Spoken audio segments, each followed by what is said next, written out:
우리는 최선을 다할 때가 있는데요. 그 최선이 언제나 성공하는가? 그렇지 않은 경우도 많이 있습니다. 우리의 여러 가지 부족한 면들이 드러나고 우리의 한계에 부딪혔을 때에 최선의 노력을 했지만 그러나 최대의 결과를 이끌어내지 못하는 그런 경우들을 많이 합니다.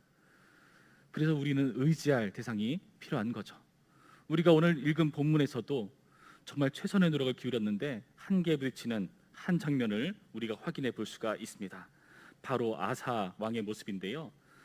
아사는 하나님께 헌신된 사람이었고 그리고 나라를 공교히 다지고자 애썼던 인물이었습니다. 어떤 노력들을 기울였는가 하면은요, 7절 이하의 말씀을 보면은 그가 국방을 강화하기 위해서 성읍을 공교히 다지는 모습을 볼 수가 있습니다. 7절 중간쯤 보시면 우리가 이 성읍들을 건축하고 그 주위에 성곽과 망대와 문과 빗장을 만들자 하면서 정말 나라를 요새화시키면서 국방을 공교히 다지는 모습을 확인할 수가 있는 거죠. 8절 말씀은 또 어떻게 나옵니까? 8절 말씀 보시면 아사의 군대는 유다 중에서 큰 방패와 창을 잡는 자가 30만 명이요 베냐민 중에서 작은 방패를 잡으며 활을 당기는 자가 28만 명이라. 그들은 다 큰 용사였더라. 용사인데 큰 용사를 준비하는 모습이죠. 그래서 여기 나타난 30만 명의 큰 방패와 창을 잡는 자, 그리고 28만 명의 작은 방패에 활 당기는 자, 이런 식으로 정말 먼 거리를 대적해서 싸우는 사람, 근거리에서 싸울 수 있는 사람, 이 모든 과정을 준비하는 모습이었습니다. 나름대로 여러 가지 위험과 어려움 가운데서 국방을 강화시키는 일들을 꾀하고 있었던 겁니다. 그런데 이 아사에게 닥친 한계는 무엇입니까? 9절 말씀에 나와 있는데요, 이렇게 되어 있죠. 구스 사람 세라가 그들을 치려하여 군사 100만 명과 병거 300대를 거느리고 마레사에 이르매. 지금 이들을 대적하기 위해서 나타난 존재가 있습니다. 구스 사람 세라. 그런데 그 병력은 어떠한가? 군사력은 어떠한가? 군사 100만, 병거 300. 이 수를 보면은 지금 아사가 준비했던 그런 국방의 그런 노력들이 정말 아무것도 아닌 것처럼 보여지는 엄청난 수치이죠. 이렇게 어마무시한 병력을 준비해서 이끌고 지금 이 아사왕과 전쟁을 치려고 준비하고 있는 것입니다. 이 과정에 닥치면 굉장히 어려운 상황인 거죠. 우리의 상황과 비슷하지 않습니까? 정말 열심히 노력했는데 최선을 다했는데 우리에게 닥쳐오는 환경은 늘 우리에게 호의적으로 보이지 않습니다. 열심히 노력했지만 그것이 무용지물이 되어버릴 수 있는, 다 무로 돌아가 버릴 수 있는 그런 어려움 가운데 우리는 봉착할 때가 많습니다. 그래서 우리에게는 또 다른 무기가 있죠. 그 무기는 뭐죠? 여러분이 이 자리에 나오신 이유입니다. 바로 기도인 거죠. 우리는 우리 힘으로 할 수 없기 때문에 우리는 누군가를 의지하고 붙잡아야 됩니다. 그분이 누구시죠?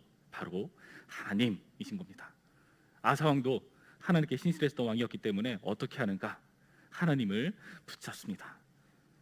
11절 말씀 우리 한 목소리를 읽어볼까요? 11절 말씀 시작. 아사가 그의 하나님 여호와께 부르짖어 이르되 여호와여, 힘이 강한 자와 약한 자 사이에는 주밖에 도와줄 이가 없사오니 우리 하나님 여호와여, 무리를 도우소서. 우리가 주를 의지하오며 주의 이름을 의탁하옵고 이 많은 무리를 치러 왔나이다. 여호와여, 주는 우리 하나님이시오니 원하건대 사람이 주를 이기지 못하게 하옵소서 하였더니. 아멘. 주밖에 도와줄 이가 없다. 여러분, 이것은 우리가 늘 내뱉어야 하는 말 아닙니까? 하나님 아니면 우리는 이것을 이겨나갈 수가 없습니다. 이것을 우리가 극복할 수가 없습니다. 주님밖에 없습니다 라는 고백이 우리가 늘 터져나와야 하는 것이죠. 그래서 우리는 이들이 알지 못하는, 이 구스사람 세라 같은 사람들은 알지 못하는 무기가 있는 거죠. 바로 기도를 통해서 하나님을 의지하는 이런 우리의 신앙이 여기에 달려 있는 것입니다. 그런데 여기 나타난 표현이 단순히 여기서만 그치지 않습니다. 더욱더 놀라운 표현을 우리에게 보여주고 있는데요, 이 표현이 우리가 숙제로 삼아야 될 표현이기도 합니다. 마지막에 뭐라 나와 있었죠? 여호와여, 주는 우리 하나님이시오니 원하건대 사람이 주를 이기지 못하게 하옵소서. 사람이 주를 이기지 못하게 하옵소서. 여기서 나타난 태도를 여러분 잘 살펴보시기 바랍니다. 이 태도는요, 단순히 하나님 나를 이기지 못하게 해주세요, 내가 잘 되게 해주세요, 내가 지금 어려움 극복할 수 있도록 해주세요 라고 하던 그런 기도의 차원을 뛰어넘는 표현이라는 것을 여러분 주목해 보셔야 됩니다. 사람이 주를 이기지 못하게 하옵소서. 여러분, 이 표현에는요, 그 마음 가운데 담겨 있는 정말 중요한 정체성이 있습니다. 어찌 보면은 이거 좀 신성모독적인 표현 아닌가? 내가 곧 하나님? 이런 표현 아닌가 싶을 만도 하죠. 그러나 이 표현은 정말 엄청난 신앙의 고백입니다. 하나님, 내가 지는 것은 하나님이 지는 것이고요, 내가 이기는 게 하나님이 이기는 것이다. 여러분, 이 표현에 담겨 있는 신앙은 무엇이겠습니까? 정말 주님을 우리가 주라는 그 표현과 별개로 정말 종처럼 부리는 기도를 할 때가 있죠. 하나님, 주님 내 뜻대로 해주셔야 돼요. 내가 잘 되게 해주셔야 돼요. 그냥 그런 차원의 고백이 아니라는 거죠.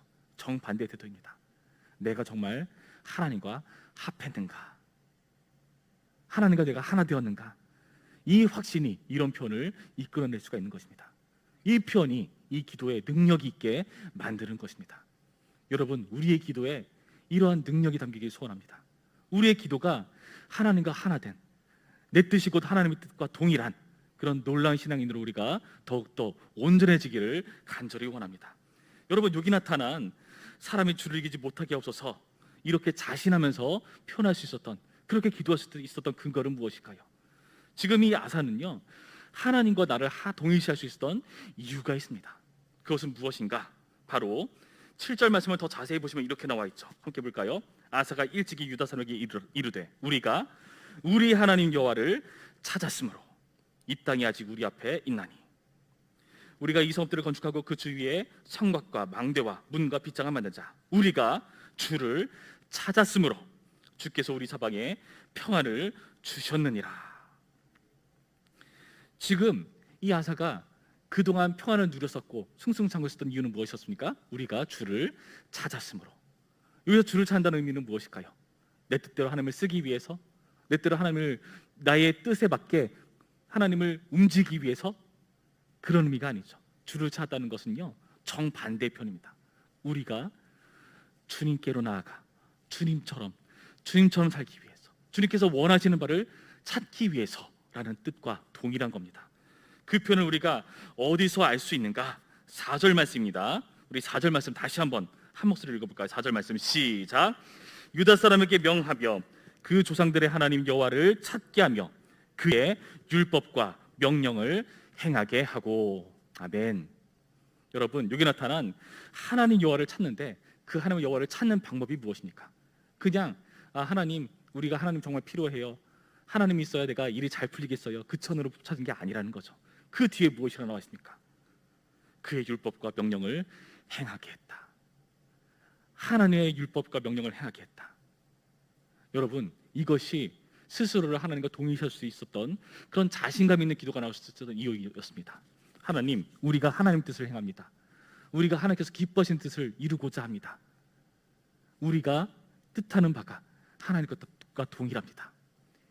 이스라엘 왕은 정말 그런 존재였습니다. 그러니까 계속해서 율법의 등사본을 쓰게 하고 간직하게 하고 그것을 행하게 하는 다른 왕들과 차원이 다른 그런 역할을 부여받은 사람이었죠. 그게 신명기의 표현이었지 않습니까? 하나님께서 세우신 이스라엘의 왕, 하나님의 왕은요, 단순히 자기의 욕심을 채우고 자신의 뜻대로 나라를 이끄는 게 아니라 그저 하나님의 대리자일 뿐입니다. 하나님의 뜻에 맞게 정치를 해야 되는 것이고 나라를 이끌어 나가야 되는 것입니다. 그래서 그의 백성에게도 이 율법과 하나님의 뜻을 준수하도록 요구할 수가 있었던 것이고요, 그러한 태도가 우리가 행하는 모든 것이 하나님의 뜻과 동일한 거야, 우리가 곧 하나님과 동일한 하나된 존재야. 그러니까 주님, 우리가 지는 건 하나님이 지는 겁니다. 우리가 이기는 것이 하나님이 이기는 것입니다 라고 동일시할 수 있었던 그 자신감 있는 기도의 원인이라는 것을 여러분 믿으시기 바랍니다. 여러분, 이렇게 해서 할 수 있었던 이 이유를 통해서 아사는요, 그동안의 어려움에도 불구하고 나라를 개혁했었고요, 종교적으로 굳건히 세웠었고요, 우상들을 무찔렀고요, 예배를 회복했고 국방을 강화하고, 이 모든 목적이 하나님의 뜻과 하나 되기 위하여서 했었던 일이었던 것입니다. 여러분, 예수님께서 말씀하셨죠. 내 아버지의 뜻대로 행하여 천국 백성이다. 하나님 나라의 백성은 하나님 아버지의 말씀을 듣고 그 뜻대로 행하는 그것이 바로 우리가 천국 시민 된 그러한 증거라는 것을, 증표라는 것을 여러분 확인하시기 바랍니다. 더 나아가서 우리는 그 율법을 뛰어넘는 놀라운 역사 가운데 우리는 나아가고 있습니다. 갈라디아서 2장 16절부터 20절까지의 말씀을 보면은 단순히 율법의 행위가 아니라 예수님을 믿음으로 의롭게 된 것이 바로 우리라고 표현하고 있습니다. 율법의 행위 차원을 더 뛰어넘는다는 거죠. 예수님을 믿음으로. 왜 그럴까요? 그렇게 함으로써 예수님께서 우리 안에 함께 계신 겁니다. 내 안에 그리스도께서 사신다라는 표현이 나와 있거든요. 단순히 율법을 통해서 확인하면서 이대로 준수해야지 차원이 아니라 내 안에 누가 사신다고요? 그리스도께서 사신다고요. 그래서 우리가 그 그리스도의 뜻대로 행하는 그런 존재로 거듭나고 새로워진 존재라는 것을 성경은 우리에게 밝혀주고 있습니다. 여러분, 우리가 이 자리에 나와서 기도할 때에 이런 태도가 필요합니다. 우리 안에 그리스도가 계시다. 그래서 내가 주님 앞에 자신 있게 기도한다. 나는 주님과 하나 된 존재고, 나의 기도가 곧 주님의 뜻이고, 그리고 주님의 자존심과 명예가 우리에게 달려있다. 여러분, 이러한 자존심과 이러한 자신과 이런 확신을 가지는 기도를 우리가 간절히 하기를 원합니다. 그리스도 안에서 우리는 하나님과 하나 되었습니다. 그렇게 우리는 하나님 나라의 백성 되었죠. 그래서 이 확신으로 주님과 하나 된 존재로 기도하시고요. 그래서 이 모든 과정을 통해서 오늘 보면 나타난 아사처럼 참다운 승리와 평안을 누리는 우리 모두이기를 간절히 축원합니다.